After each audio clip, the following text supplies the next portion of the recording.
Jadi sementara masa masih ada, saya ingat ada beberapa minit, saya beri ruang lah kepada akak-akak sekalian kalau ada pertanyaan atau soalan dengan segala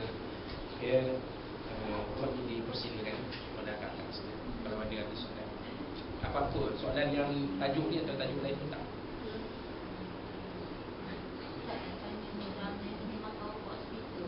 Apa dia? Okey.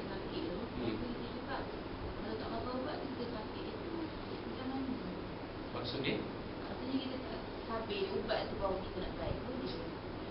Oh, jadi kita dia segi etikat ni. Okey. Jadi doktor cakap ya, kalau tak makan ubat ni sakit akak akan lebih teruk. Akak kena makan ubat ni. Dari segi syarah, kita berkeyakinan Allah Ta'ala yang memberi sakit dan Allah Ta'ala yang memberi kesembuhan. Itulah ada Bismillah 5. Bismillahirrahmanirrahim, Bismillahirrahmanirrahim kan. Ya, Bismillahirrahmanirrahim, Bismillahirrahmanirrahim. Antara dia ada 5 lah, 5 Bismillah. Ya, jadi kita makan ubat tu, tetapi etikat kita ialah hanya Allah Ta'ala yang memberi kesembuhan kepada kita. Ya, bila kita makan ubat ni, insya-Allah dengan izin Allah, sakit kita akan berkurang, sakit kita akan berjaya. Tapi bukan ubat tu ada kuasa penuh tak semestinya. Ya, ubat tu hanya sebagai wasilah ataupun alat sahaja.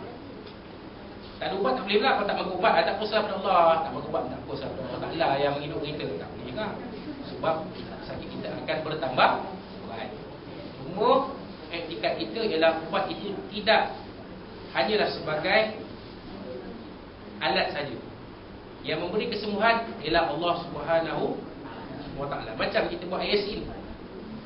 Ayasin tu yang menjadikan mujarab tu bukan ayasin tu. Allah Ta'ala yang memberi mujarab kepada ayasin tu. Ayasin tu hanya sebagai alat saja. Kan? Jangan kita percaya pula bagi anak ayasin, bagi anak kita ayasin ni insya-Allah 10A dapat. Tak. Kalau kita berikan 10 botol ayasin pun tak baca. Kalau anak kita tak baca buku tak dapat dia 10A. Nampak. Itu dia, kalau dia tak usaha pun tak jadi. Dia sebagai alat saja. Dan anak kita pula, kalau dia baca dah, dia pun jawab biasa, tapi Allah Ta'ala tak izinkan dapat 10A pun tak dapat juga. Jadi kita kena mohon, kita lepas habis biasa kena banyak berdoa kepada Allah. Mudah Allah Ta'ala akan beri kejayaan kepada anak kita. Itu dia. Wallahu rasuluhu a'lam. Yang boleh membaca doa sifat tu tak boleh letak dekat dalam TV ke, dekat radio ke, tak boleh letak kan. Jadi ayat tu ubah. Saya tak pasti itu dia kena ikut pada patah larang dia. Kalau patah larang kata macam ni, kita kena ikut lah. Mungkin sebab dia berkaitan dengan gelombang. Sebab air ni dia ada gelombang dia. Mungkin TV dengan radio ni akan mengubah gelombang air tu. Sebab air ni dia ada molekul, dia ada gelombang dia. Jadi gelombang tu akan berubah. Jadi kena ikut lah. Kena ikut. Cuma kita tidak, macam saya kata tadi, mujarabnya air itu bukan pada air itu, tapi pada Allah Ta'ala yang memberi kemujaraban itu. Macam air Zam-Zam. Air Zam-Zam tu memang air yang istimewa yang Allah kurniakan kepada makhluk. Sebenarnya jangan berpegang tak air Zam-Zam ni boleh menyembuh kita, kalau kita minum confirm sembuh, tak. Dia hanya sebagai wasit.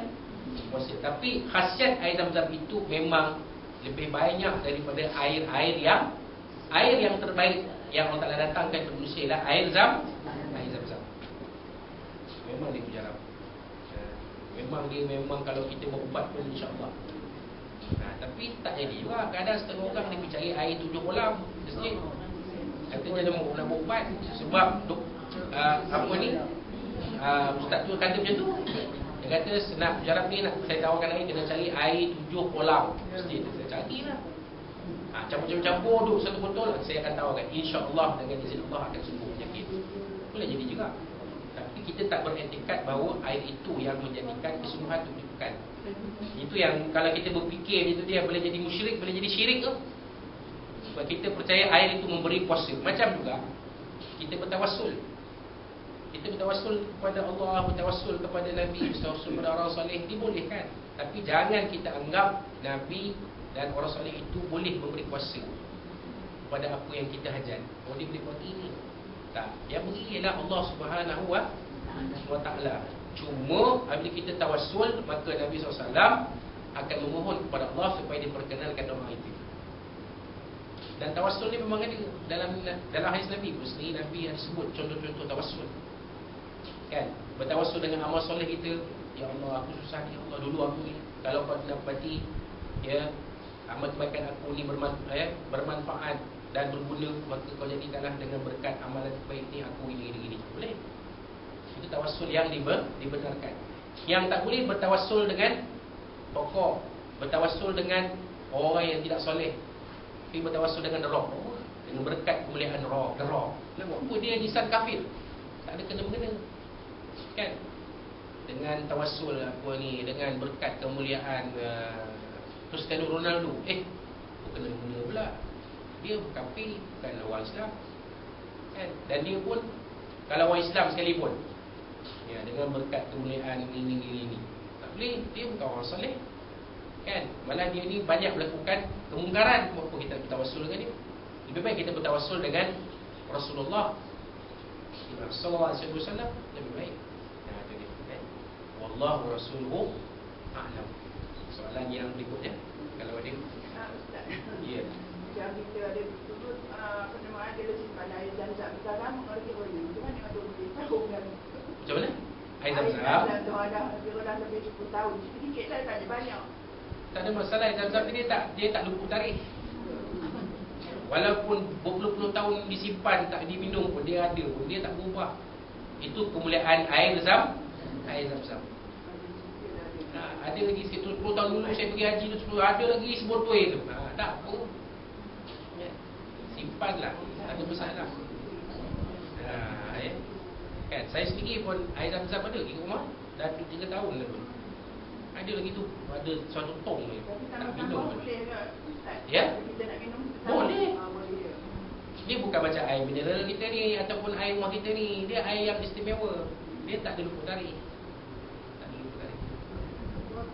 Sampai bila-bila kita boleh minum. Kalau minum pun takkan dapat kolera lah. Sebenarnya kita takkan dapat tahun lah. Orang Ta'ala pelihara dah air Zam-Zam itu daripada sebarang punya. Malah Nabi kata ma'u Zam-Zam lima syuribalah. Air Zam-Zam itu diminum untuk apa yang kita niatkan dengannya. Mana kalau kita air Zam-Zam itu nak sihat tubuh badan, InsyaAllah dia akan sihat tubuh badan. Kalau kata akak, misalnya katalah akak kan, dah umur 45, 46, ingin anak bau, minum air Zam-Zam, dapat anak bau. Lepas 2 bulan minum air Zam-Zam mengandung, misalnya kata apa? Katalah umur 55 dah, ingin nak baby. Ada berlaku ni, dah 55 dah, ingin nak baby. Kan suami kita pun sihat lagi. Kita tak nak suami kita cari nombor 2 kan. Tak apalah, biarlah mengandung last call kata putih. Minum air Zam-Zam. Lepas 2 bulan mengandung, kita ustaz tengok pagi datang umur pening, hidup datang. Apa hal kak? Mengandung. Akak tak tahu, ustaz tak tahu ke akak nak mengandung? Lah, mengandung. Umur 55 ustaz. Tengok dah terlantar dah. Air jenuh tak ada nak korek tak seorang rugi, tak ada orang buat air. Kita mengandung. Contoh lah kan. Contoh kan.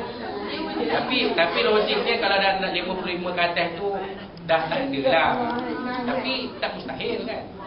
Kalau Allah Ta'ala kenaki kan, wallahu ala kulli syai'in qadir. Allah Ta'ala Maha berkuasa.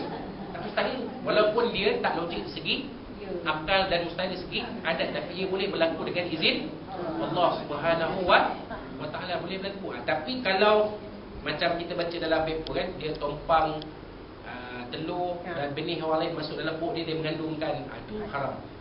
Ikut Islam itu adalah haram. Tapi kalau dia sendiri tak apa. Kan memang dia tak ada buat. Dia pun kata dah memang dah tak ada dah ustaz, tapi tak tahulah ustaz. Lepas saya minum air Zam-Zam tu, lepas tu saya entah suami saya macam mana, tiba-tiba lepas 2 bulan mengandung ustaz. Itu adalah anugerah Allah Subhanahu wa Ta'ala. Kebetulan anak kita pun dapat baby ke? Itu dia. Anak dengan mak dapat baby waktu sama. Sama-sama pegang. Mustahil tak kak pada ilmu Allah? Sebab tak mustahil sebab berlaku pada sendiri kan. Ini saya cerita yang dah menepos. Kalau yang belum menepos tu tak mustahil. Memang di segi akal adat pun tak mustahil kan. Ini dah 55, dah 60, dah memang dah tak ada dah. Mustahil tu. Tapi kan tengok anak orang, tengok elok ingin nak pula. Dah lama tak boleh nak. Ya Allah, Ustaz. Lepas tu Ustaz Azmi kata boleh minum air zam-zam. Kenapa Ustaz Azmi kata Nabi SAW bersabda air zam-zam tu diminum tak apa. Aku minum air zam-zam ni pun boleh mengandung pula. Kerana pula suami pula golek-golek jadi pula. Misalnya kata. Contoh lepas 2 bulan muntah wek pula. Tengok ikut pula Ustaz Azmi dah tersadar tepi tu. Apa kat rumah tu? Ustaz tak tahu kau Ustaz kat rumah tu mengandung. Kata Allah. Ya ke? Apa umur kat rumah tu 60 lah. 60 kan. Kat mak, bukan kat pak. Contoh kan nak dapat cucu pula tu, anak dengan cucu keluar sekali. Ambil kau. Mana klinik?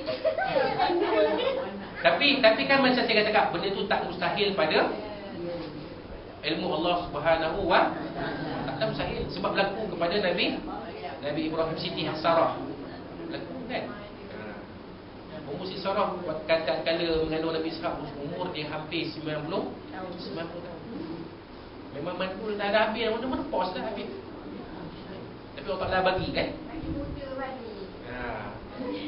Dikatakan dalam beberapa riwayat, dikatakan waktu Jibril menyampaikan khabar kepada Nabi Ibrahim bahawa Sarah akan melahirkan anak tu, Siti Sarah sambil tenggelak tu keluar darah rahim. Dikatakan begitu. Wallahu a'lam. Kita tak tahu, itu cerita lah, betul tak betul wallahu a'lam. Ya, tapi yang sahihnya Siti Sarah melahirkan Ishaq pada usia lebih kurang 90 tahun. Ya, jadi tak mustahil Kak. Ya, tapi Akak jangan cuba-cuba try pula. Saya cuba try pula. Kalau tak mampu jangan dibuat-buat Kak, sebab kita dah tak berdaya. Tak berdaya. Kan, kalau kita sihat apa kan? Allah.